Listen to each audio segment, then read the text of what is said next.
Dragi gledalke, spoštovani gledalci, dober večer. Sem Bojan Požar, vi pa gledate oddajo VE Faktor. In kot že veste, resnica boli, komentarji še bolj, pa ni vseeno, kdo kaj reče. Sinoči je odstopila predsednica Nove Slovenije Ljudmila Novak. Stranko je vodila 10 let. Namesto nje je vodenje stranke začasno prevzel Matej Tonin, ki bo doslej vodja poslanske skupine. Odstop Novakove je pričakovan in nepričakovan, pač odvisno od zornega kota, iz katerega gledamo ta odstop. Tudi ocene, kaj zdaj čaka Novo Slovenijo pod vodstvom Mateja Tonina, so zelo različne. No, samo dogajanje znotraj Nove Slovenije in posledično na slovenski politični sceni, ki ga prinaša odstop Novakove, ter politično napredovanje Mateja Tonina, bo predmet oddaje VE Faktor prihodnji torek. Danes pa bomo za vas komentirali posrečene ali neposrečene kandidature Slovencev za funkcije na evropski in mednarodni sceni oziroma v evropskih in mednarodnih inštitucijah. Zakaj so ene uspešne, druge pač ne. In pogledali, kako je Melania Trump med torkovim prihodom v ameriški kongres doživela stoječe ovacije. Z menoj sta naš stalni komentator, ekonomist Rado Pezdir in naš posebni gost, nekdanji sodnik na Evropskem sodišču za človekove pravice in bivši ustavni sodnik Boštjan M. Zupančič. Lepo pozdravljena. Dobro večer. Zdaj, Rado in gospod profesor, predno gremo zdaj na to našo osrednjo temo, bi jaz vsem postavljeno vprašanje, zdaj aktualno vprašanje okoli odstopa Ljudmile Novak oziroma političnega napredovanja Mateja Tonina. Rado, ti si insider v politiki, kako ti ocenjuješ ta dogodek? Ja, kot veliko presenečenje, kljub temu, da sem insider, dejansko nisem tega niti zaslutil, da se dogaja. Ne?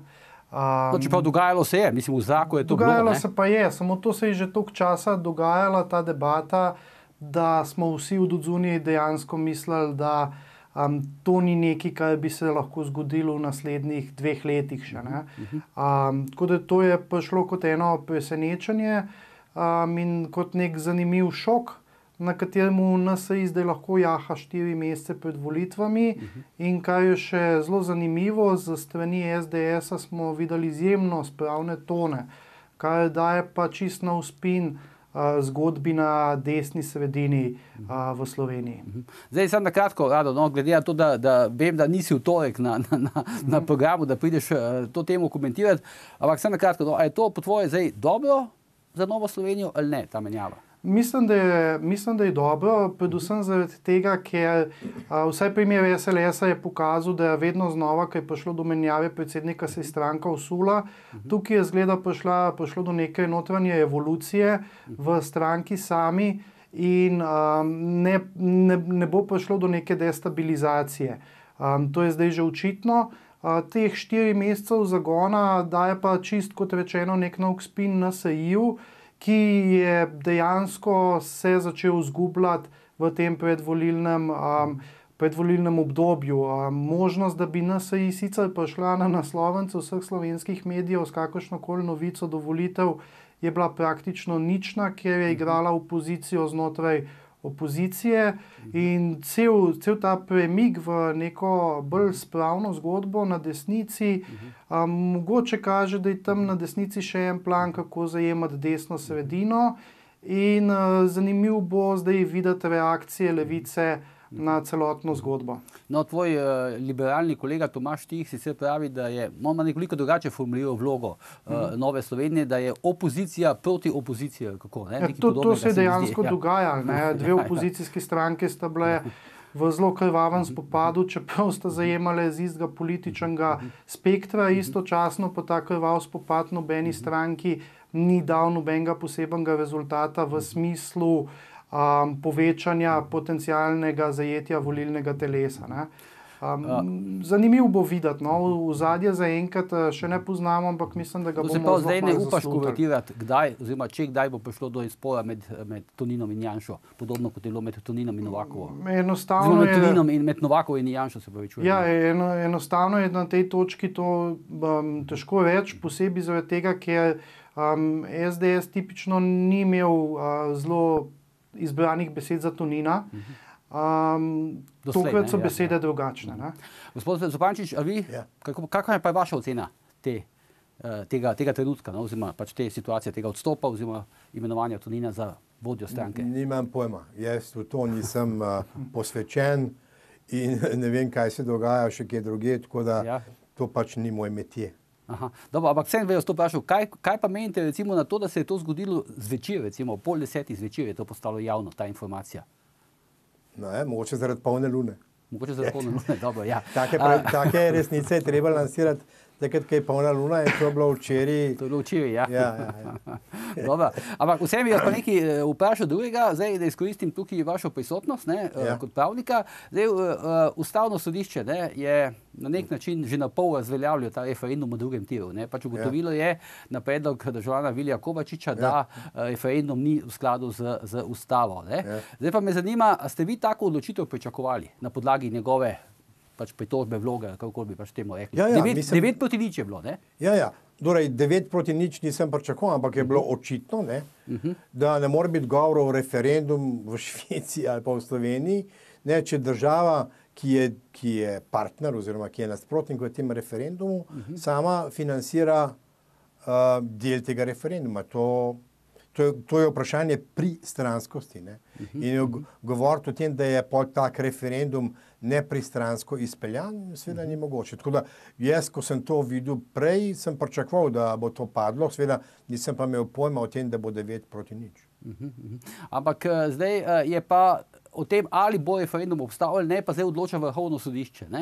Zdaj me zanima, ali je taka odločitev, po vašem mnenju, ta odločitev Ustavnega sodišča že kako bi rekel, skoraj da obvezen napotek Vrhovnemu sodišču, da odloči, da se referendum razveljavi ali ne. Kako vi gledate na to? Torej, jaz zdaj podrobnosti tega spisa ne poznam, ampak dejstvo je, da je obrazložitev Ustavnega sodišča, ne samo izrek te odločbe, te sodbe, obvezna za tistega, ki to sodbo sprejema. Z drugo besedo, v tej situaciji je to Vrhovno sodišče in to velja tudi pred Evropskim sodiščem. Država ni vezana samo na izrek odločbe, ampak je vezana tudi na duh odločbe, ki se kaže v obrazložitvi.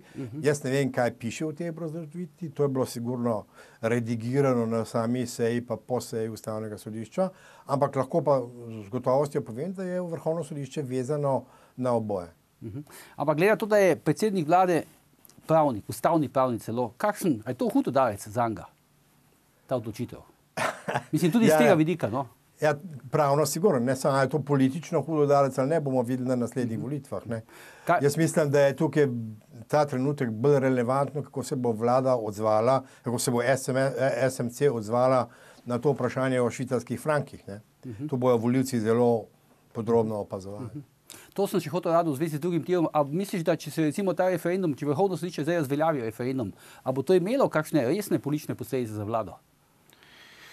Ja, odvisno. Za nekatere, ki so si tukaj obetali velike posle, ekonomske posledice bodo, oziroma poslovne. Jaz mislim, da za SMC bojo velike posledice, ker so obljubljali, da bojo dejansko politično izvedli nek projekt, ki zajema velike vsote denarja in tega ne bojo izpeljali. A veste, zakon predlagati v parlamentu, država ustanavlja krovno podjetje za to zgodbo. To je eno ogromno angažiranje, ki na koncu ne bo dalo nobenega rezultata. Zaradi česa? Zaradi tega, ker enostavno niso mogli slediti naši ustavi oziroma zakonodaji, ki jih imamo. Vse skupaj pa je šlo za 90.000 evrov, ne? Tako je, kar pomeni, da v bistvu tako slabo operativne ekipe nihče ne rabi. Ne rabijo ne državljani, ne interesne skupine, ker za svojim nepoznavanjem enostavno ustvarjajo samo tveganja, ne delajo pa nobenega donosa nikomor. Mislim, da to ne more padati na Desus ali pa SD na SMC pa.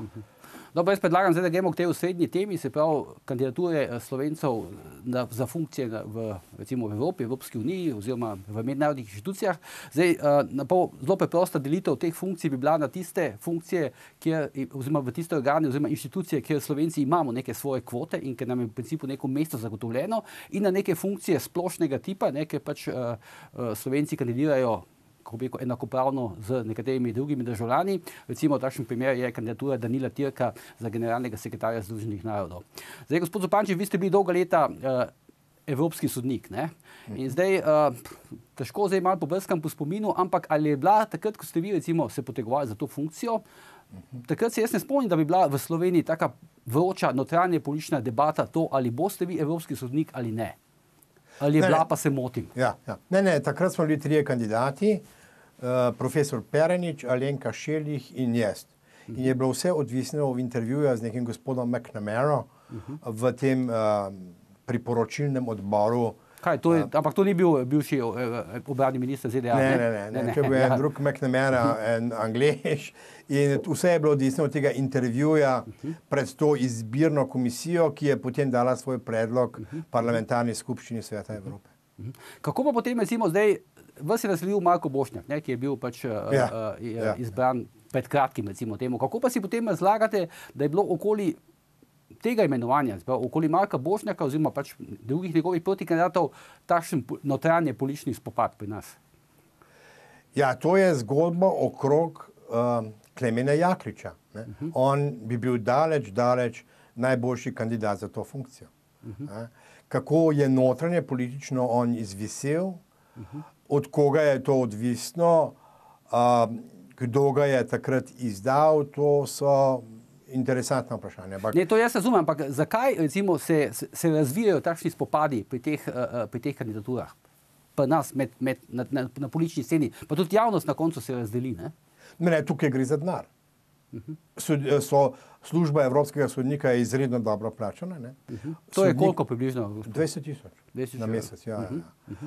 Nobenega davka, diplomatska imuniteta in predvsem pa pravzaprav to, da je ta služba ne samo prestižna, mogoče najbolj prestižna sploh v tem sklopu 47 držav, ki so podpisnice konvencije, ampak tudi v principu zanimiva. Je bila zanimiva. Zdaj je veliko manj, kot je bila od začetka, ampak je zanimiva. Tako da za enega pravnika je to neka mala Nobelova nagrada za njegovo poprejšnje delo. Bi morala biti. Mala Nobelova nagrada za njegove poprejšnje delo.